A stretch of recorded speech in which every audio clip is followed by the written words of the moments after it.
Yo, what is up, everyone? So today is a UFC day, but not really. It was actually a UFC morning because UFC Fight Night 257 took place, which was in Shanghai, and oh my god.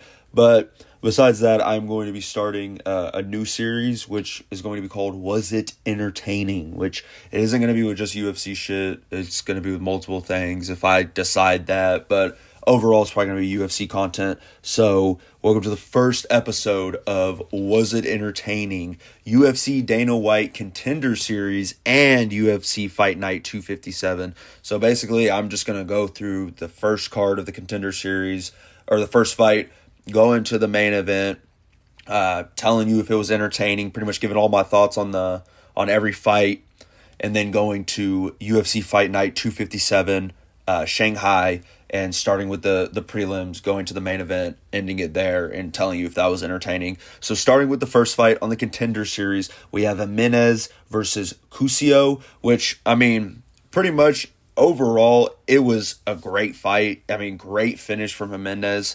He definitely showed a lot of levels in this fight. Cusio, when he came into this, I don't know if he really took it that serious. He didn't show much at all. His hands, they just weren't up at all. He just got hit a fuck bunch. Holy shit. Has a granted chin, I'll say that. Like, his chin was insane. The fact that he didn't get just knocked out was, it was pretty insane to see. Jimenez, he had really good exchanges in the beginning. He landed a really solid hook on Cusio, which I don't think it, stunned him or anything, but it looked pretty damaging. Then Cusio, he goes in with a 3, doesn't land it, but he's setting it up. Or I guess he's just, setting up what's about to happen. The 2, which he lands, and it knocks down Cusio. Knocks him down pretty fucking hard, too. This guy's good. Look, that left hook. And honestly, Jimenez, he just jumped right on it. Ayo, but still, he went straight for the finish. You start holding the man by the neck and you can just, rock bottom him like that? He rock bottomed Cusio. Before that, he was throwing head kicks. He was clinching, knee and elbow. And when I say he was throwing head kicks, he was throwing head kicks straight to Cusio's temple. It should have knocked the kid out. It didn't knock his ass out. I sound like Dana White when I say that shit, but that boy Jimenez, how could I not give him a contract after that badass performance he just did on Cusio? Yeah, welcome to the UFC, kid. You're going to be fighting Ortega next. But, I thought Jimenez, he looked really good. When he rock bottomed Cusio, got him to the ground. Oh shit, my computer's fucking dying. No! But he got Cusio to the ground, started just hitting him, and Herb Dean stopped the fight. So I thought Jimenez looked good, but it didn't look comp. So Jimenez definitely is going to need about a can or two just to see if he's anything good. And we're going to move on next to Hokik versus Uriel. I have nothing to say about Uriel. He showed nothing in this fight. Literally nothing at all. It's all towards Hokik, who is the entertainer, was talking shit at the beginning of the promo, during the fight, and in the end. I mean, did you not see that performance? It was incredible. He looked really nice, though, in his wrestling. He was controlling a 265er, if I'm right. He was controlling a dude that was at the maximum weight at heavyweight.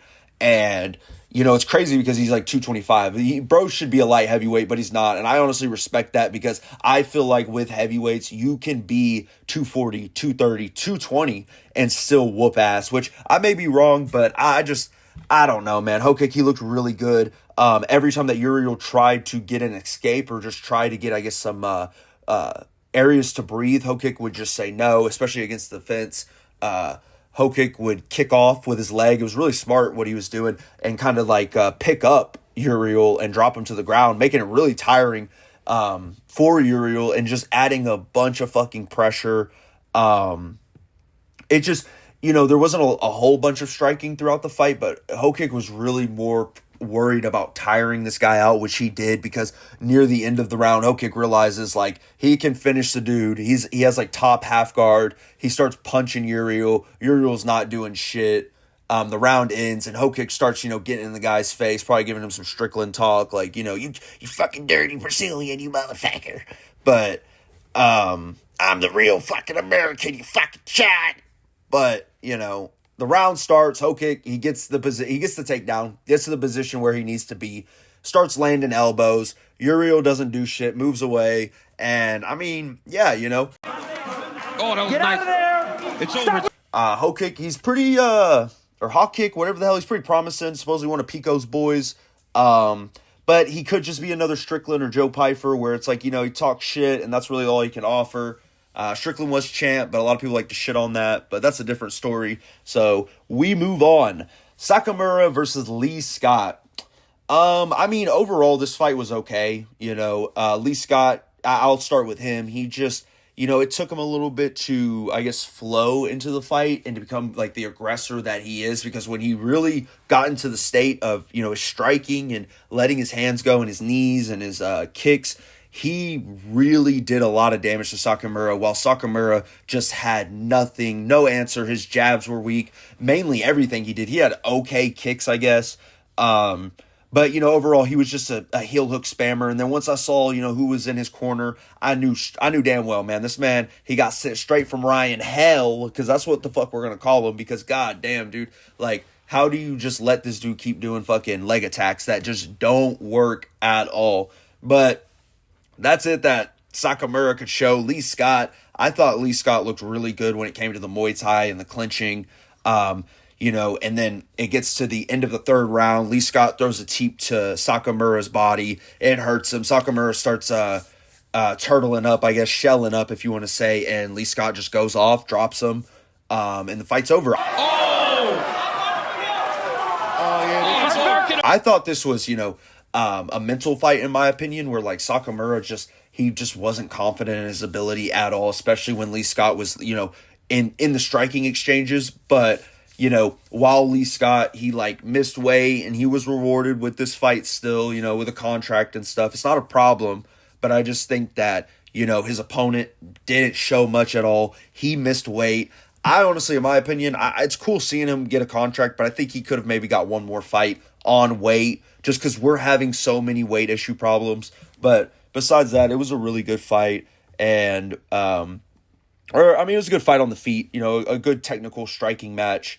More one-sided with Lee being the striker and Sakamura just being the punching bag. But moving on, Holmes versus Ralston. In the beginning, Holmes, I'm going to be honest, as, non-comp, most of these guys were that, like, lost in the fight and stuff. Holm was, pretty heavy with his leg kicks in the beginning. If he honestly managed that distance and just kind of kept it, I think he could have won the fight. But Ralston, you can kind of just feel that he's not really, I want to say feeling the fight as much. I think he's a little nervous, got the jitters or whatever. He's not liking the striking, so he shoots. He tries to get a single leg. Pretty much works. He gets a pretty solid position. Holmes is able to get up, though. And Ralston, he just throws an illegal cup shot. I think it was honestly intentional, where Ralston just needed a breather, needed to get his mind in the zone. I'm not trying to say he purposely wanted to, cup shot Holmes, but I think him doing that did help him win this fight, because once he got, his little breather, oh my God, dude, he just lands the most, like, solid fucking straight punch right to Holmes. I don't even know, like, his chin or his temple. I'm pretty sure it was his chin. And I mean, goddamn, dude, Holmes was able to get up. He's a strong dude. I ain't even gonna lie. It's crazy that these dudes are middleweights, but Ralston, he's able to get a clinch. He just starts kneeing and elbowing. I think they like break for a moment, and Ralston gets a clinch again and just throws a huge elbow. It's so loud. Drops Holmes. Gets the finish. It was a really good fight. Seriously, it was a really solid fight. I'm kind of excited to see Ralston on the Perth card, just because, it's a young new fighter. He got a KO. Maybe he can get another one. So moving on to the main event of the Contender series, Exposito versus Delano. Pretty much this was just a one-sided fucking fight. Delano, who had almost 150 strikes, total strikes. Well, I guess not total, but 150 landed total strikes, while 225 were attempted, which is insane. You don't really ever see that. Almost 150 significant strikes. So all of his total strikes were significant, did so much damage. Exposito, he was just getting lit up on the feet. He kept pressing, kept trying to do shit, I guess. He was like Patricio Pitbull, just stood there, took the took the hits, man. He didn't care. No head movement. Delano, I'm pretty sure if I'm right, this was a flyweight fight. I could be really wrong. Yeah, this was a featherweight fight, but Delano, he wasn't really powerful on his shots, but his accuracy was just insane. I mean, 70% on significant strikes is mad. Like, it's crazy that a fighter can, be able to do that. But at the same time, I think Exposito, he is getting another chance, but he just didn't really show much. I think, if he faces another striker like Delano, it's just going to be the same exact fight. Insane performance by Delano. I think 100% he deserved the contract. And yeah, that was pretty much it of the Contender Series. So Dana White Contender Series Week 2. Was it entertaining? Yes. 5 out of 5, top to bottom. My rating, overall, I give it a 9 out of 10. While I think this card was way better than last week's Dana White Contender Series, the competition was close to 0 when it came to all these fights, which does worry me for the future for sure for some of these guys. But I do love seeing everyone get a contract. And like I said last week, I mean, there was only, I think, one person that got a contract, if I'm right, one or two. And yeah, the rest of them were just bums. So I'm going to keep it real. This was a really good card. And yeah, we're going to move on now to UFC Fight Night 257 or UFC Fight Night Shanghai with the first card. Or how do we say first card? My bad. First fight, Salty Baldiev versus Nagorzier, whatever. Nagorzier, I'm going to keep it real. He looked pretty nice. He looked really nice in the beginning. He was landing he landed a nice 2 to the head and then a 3 to the body in the beginning. He had decent leg kicks. He kept, tickling his fucking eyes. And I really thought he could have won this fight if his coach spat on him. I was really going for him in this fight because, that meme and shit. It's just, I don't know. It's the funniest damn thing ever. And yeah, there was not much else that Nagorzier, whatever the fuck, could offer. So, Salty, what the hell is this? I can't say these names. I hate these names so much. Uran, that's his name. I was trying to look up his damn name. I got it now. So Uran finds his range, gets Dinyard against the cage, lands a nice 2 on his chin, knocking Dinyard to the ground. Dinyard just pretty much, I mean, I wouldn't say he accepts for the half guard, but he doesn't care to get out. He just, I think it's trying to recover from the knockdown. Probably it was a heavy strike, and they're in light heavyweight. So, Salty, you're on fucking hell. He goes for a Kimura, which it was tight. It was super fucking tight. I mean, I really thought that it was GG's from here, but Dinyard, he rolls out of it, able to, decides to not get up, but put Uran in full guard with him. Uran has top position, which was just the smartest thing that Dinyard could ever do. And yeah, Uran gets an Ezekiel choke. Fight over. Somewhere Alexei Olenek is. I mean, that the fight is over. It's over. And yeah, Uran, he looks pretty scary. He's got nice power and he's got good submission skills. And after the fight, he gave the ref a pretty big bear hug because he was happy. Moving on to the next fight, Young versus Long. I thought this fight was pretty It wasn't really comp. It had a really good third round, but I thought with the first and second, at least with the first, I thought Young took the first round. Long didn't. I wouldn't necessarily say he took the second round, but he did show really good leg kicks, really good the fuck is it, man? Uppercuts, punches, denying all of Young's takedowns. It was a good fight. I really only remember the third where Long was just landing really nasty elbows. It was like 50 elbows for a minute straight. I thought Long won this fight. He didn't, though. I guess you could say it was comp. Yeah, I don't have anything else to say about this fight. Moving on. Yizza versus Wilson. Holy fucking KO. I mean, Jesus KO. That's what I put because wow. Wilson, man, we got to talk about this, dude. Your awareness was close to none. You just, I don't know, his hands, they were even talking about it on the commentary about how he was working on keeping his chin down and his hands up. Did not work on that at all. I don't know what the fuck he was doing to work on it. And it was just, wow, because Yizza, he just spammed the same thing until he got it. He knocks down Wilson. Wilson was able to get up, but, Yizza, he just throws a 1-3. Absolutely fucking just knocks Wilson out, sits his ass down. And yeah, Wilson just isn't very good. very nice KO, very brutal, and solid fucking prospect that we got, I guess. So we'll see what Yiza's got in the future. And moving on to the next fight, which is Michel Pereira versus Kyle Dawkins. Another fast KO. Pereira in the beginning, he had hard body shots, more kicks. Definitely should have kept his distance, kind of played more like Walker did against Ming Yang. Keep his distance from Kyle Taporia because, Pereira goes in with a jab. Dawkins slips, catches Pereira in the exchange with a right hook. Pretty much KOs him. I mean, seriously, knocks his ass out. Kyle Dawkins gets in the guard of Pereira, not like it really matters, but starts landing nasty elbows, KO in his ass. And it was an awesome KO. It's dope to see Kyle Dawkins, a short notice replacement, re-sign as well. He got cut from the UFC and then went on a 4-fight winning streak. Gets re-signed, gets a first round KO. And Michelle is Fluffy's son. So we'll move on from that. Next one we have is Rong Zhu versus Hubbard. I'm going to keep it real. Another decision fight. Wasn't really super entertained with it. I mean, it did have good moments. Very aggressive. Hubbard started pretty aggressive, setting the pace. I just think Rong, he, got his tempo in, his rhythm, and he was way faster. He starts spamming the Holloway emotes, we're going to find out October 26th, buddy.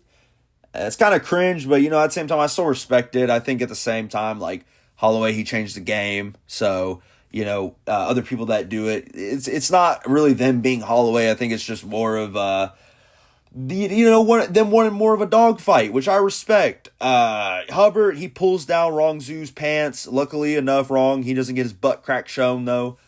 And they're both pretty fast. Rong he has a nice rear leg kick. Hubbard, he starts fading. I think he just starts getting tired, while Rong, he's fresh every single round. He looks the exact same. Overall, Hubbard, he had his moments, but Rong, he was just so much more active on the feet. And it was pretty crazy to see how he managed to, keep up the pace and just do what he did. And it was a pretty solid fight. I don't have much else to say, though. Moving on, though, to something that I definitely have a lot to say about this fight. Oh my God. Charles Johnson versus Loney, whatever the hell, Kavanaugh. Man, I'm going to say this much. Shout out Charles Johnson. I got a lot of respect for him. I've grown a lot of respect since he fought Joshua Van and watching him fight. Not Van, but Johnson. Well, Van and Johnson as well. Both super active fighters. Van has gotten more opportunities than Johnson, and I think it's more because, Van does kind of, he wants to fight up. Johnson, he'll fight whoever, and it showed in this fight. I really hope that Johnson can get a higher opponent. He can start climbing the ranks because, he's 34 years old, and the fact that he did this to a really solid prospect says a lot, speaks a lot of volumes, and Kavanaugh, he had a lot of success in the beginning of the round with his leg kicks. I think he was doing really, really good on keeping Johnson on his back foot, attacking Johnson when Johnson would just stay still, not really move a lot. Because I feel like that's Johnson's big game plan is to move, keep you moving. And that's kind of how he wins fights, by keeping you on the back foot. Loner, he lands a pretty nasty hook that I'm not going to lie, it probably could have put out Johnson, but it didn't. It didn't put his ass out. And I'm just keeping it real. Johnson, he's always there, no matter what. Even when he got hurt with that hook, he's always there, right in front of you. Like I said, a lot of respect, man. I mean, he's active as hell with the age that he is, and it's insane. I mean, it seriously is insane. Because I'm gonna keep it real. Once the second round started, I remember watching this at fucking 4 a.m. or whenever it happened.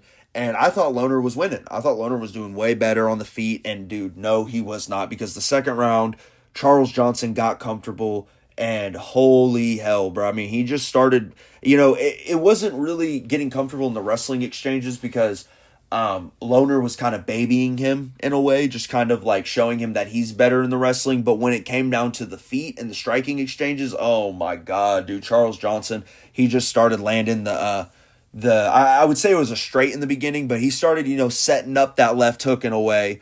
And I mean, the pace, he said it, loner. He looked like he was setting down. It looked like he was slowing down. Johnson, he started landing nice elbows. Yeah, like I was just saying, my bad. I was reading some of my notes, and Johnson just, he's landing some hooks before the knockout. You can hear the corner. And yeah, like I said, overall, crazy fucking knockout. Bunch of respect for Charles Johnson. Hope he fights up maybe a Bruno Silva, maybe an Alex Perez, and really anyone. I mean, he's a true contender in my opinion. So, moving on to the next fight, Masha Hate versus Young. I wasn't super focused. I'm gonna keep it real. I wasn't super focused. Another decision fight. What I do remember is like Masha Hate, he won the first round. He was really aggressive. But he started fading. Young was doing pretty well with his wrestling. Overall, just work ethic. I really feel like it was just more of like outworking your opponent. Because Masha Hate, he had like moments, but Young overall just never gave up. And yeah, he was just wearing Ma out, beat him to a 30-27 decision, which I'm not going to lie, I definitely can see why. I mean, one of them was a 27-30, and the rest were 28-29, which, I don't know, I had Masha Hate, I guess, winning in the first, but besides that, solid performance, overall. Young looked gritty and prepared. He did look actually very prepared for this fight. And yeah, he didn't fade at all, and he kept going. So now we move on to the main card. Oh, Malanta. A very underwhelming main card. But, at least the first card that was on the main card, and then the last card, the main event, they were pretty all right. So, Crosby versus Niraji. Crazy illegal fucking knee.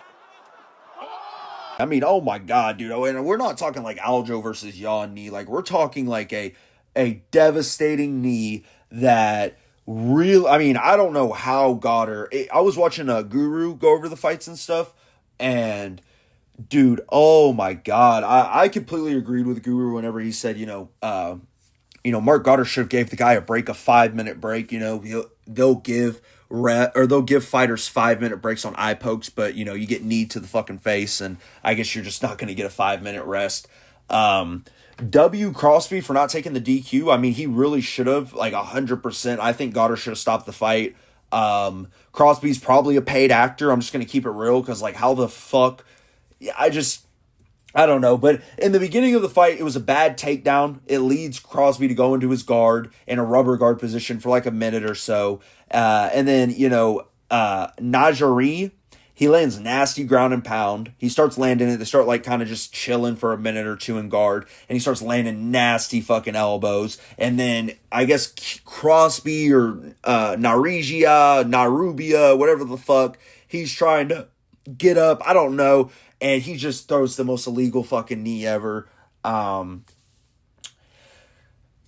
yeah, I mean, it was right on the chin. Crosby's bleeding. You see the blood just dripping. It was so fucking nasty. I mean, the fight continues, though. Like, after a minute, I don't even think it was a minute of just recovery time. It was like 45 seconds. Crosby cage clinches, just gets dragged. He's hurt. He's probably weak. I don't even want to say he got dragged. Just kind of accepted the position he got into, turtled up, and got elbowed. And the fight, I'm going to say this much. I'm surprised that this is a welterweight fight. I thought that this was like a featherweight fight. Crosby does not look like a welterweight, and that's all I can really say. So, Raja reigning 90 seconds left. Crosby in danger here. And moving on to the next fucking fight. Sumadarje versus Borjas. Boring. Cut Borjas. He did nothing. Literally 16 significant strikes in a fucking 3-round fight. Get out of here. Sumadarje, he had nice kicks, spinning body kicks, and leg kicks, but God, dude, this fight fucking sucked. I have nothing else to say about it. Moving the fuck on to Palpovich versus Acosta. Boring ass fight. Sergey, remember the name, Palpovich. It's really sad, though, like saying that, because Tom completely changed this man 100%. It's insane how he went from getting like 11 first-round knockouts or however many that he got, and he was destroying the heavyweight division, just running through every single heavyweight fighter that he could, to now fighting 3-round wars with Acosta, Waldo Cortez Acosta. I don't know. Heavyweight is fucking shit. So I don't really have much else to say. Popovich, he had solid success with his overhands, mainly because Acosta just didn't give a shit. He didn't give a fuck. He would just go right in and pretty much just ask to get KO'd. He showed no threat, no takedown threat, nothing. Sergey had really solid leg kicks, which I thought was a main reason he was winning this fight. But overall, just a horrible fight, really boring, but decent technical striking from the White Gorilla, my boy Sergey. So I hope he fights someone down again. Hopefully it's Ho-Kick, because Ho-Kick, let's just get you a fucking top 5 ranking already, buddy, because shit, heavyweight is so bad. So yeah, moving on to our co-main. Oh my god, dude, I cannot believe that this was the co-main. Number 5 in the featherweight division, dog. Let's be real, man. The UFC and the divisions are shambles. They are skeletons of fighters. The lightweight, the featherweight. Hell, you can even say, bantamweight, flyweight. I'm not trying to say that for all of them, but there are fighters that are still top contenders that just, they gotta go, man. Like, it's just taking up space. It ain't really doing well. It's gotta start, It's gotta be like light heavyweight. It's gotta be like middleweight, welterweight. We need some change. We need some depth, y'all. There's nothing going on. How is this man, Ortega, number 5 in the featherweight division? I need a water break. God, dude. Like, how is he number 5 in the fucking featherweight division? Other than that, why was this 5 rounds? Why? I mean, bro, it was like 6 or 7 a.m. Oh, God. 6, 7. I just bit right on the highway. Oh, fuck. 6, 7. But either way, I'm looking out at my motherfucking curtains or the window, whatever the fuck, because I'm losing my mind. I'm getting delirious while watching this fight. I'm thinking it's not real because I'm watching the ghost of Ortega and the old man Aljo go at it for 5 fucking rounds. Talk about an unk-ass match. And I see the sun. I see light. I'm like, oh my God, dude. Like, I don't know. Completely boring. Aljo, he had good striking. He did look good. He landed a pretty solid hook on Ortega that, I wouldn't say it was going to finish Ortega, but Ortega was probably hurt. It's kind of like the Charles Johnson situation, I want to say. But Aljo decided he wanted to be a good guy and give Ortega his Oscar award. You know what I'm saying? Because what the fuck? I mean, Herb, like, what are you doing? Like, this card had such good reffing, and then out of, like, the main event and the co-main, it was just very weird reffing that just, I don't even know how to explain. Not a single takedown. Both of them did not land a takedown until the very end. Not even Ortega. Ortega just attempted 2, but Aljo went for 6, landed about 3 of them.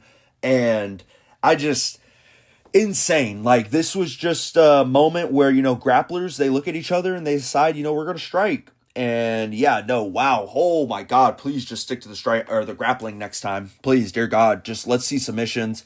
I don't know why Aljo respected Ortega so much on the ground, but hey, once again though, shouting out my boy Guru, I do agree with him on the when he was talking about the video, he's breaking down the card and shit, and he said that it'd be really cool to see Aljo versus Volk, and I honestly really do agree with that. It'd be cool to see Aljo versus Volk, even though Larone's gonna get it. He had a way entertaining fight, an awesome KO that, yeah, in a way it just kind of deserves it. He kind of deserves a title shot, which is whatever. But Aljo, bantamweight champion, loses to O'Malley, comes up, beats Calvin Kattar, which I mean is a whatever name, beats Brian Ortega, which is a whatever name too. But featherweight is so just has a close fight with Evloev, a really close fight that I thought Aljo won, but hey, respect to Evloev.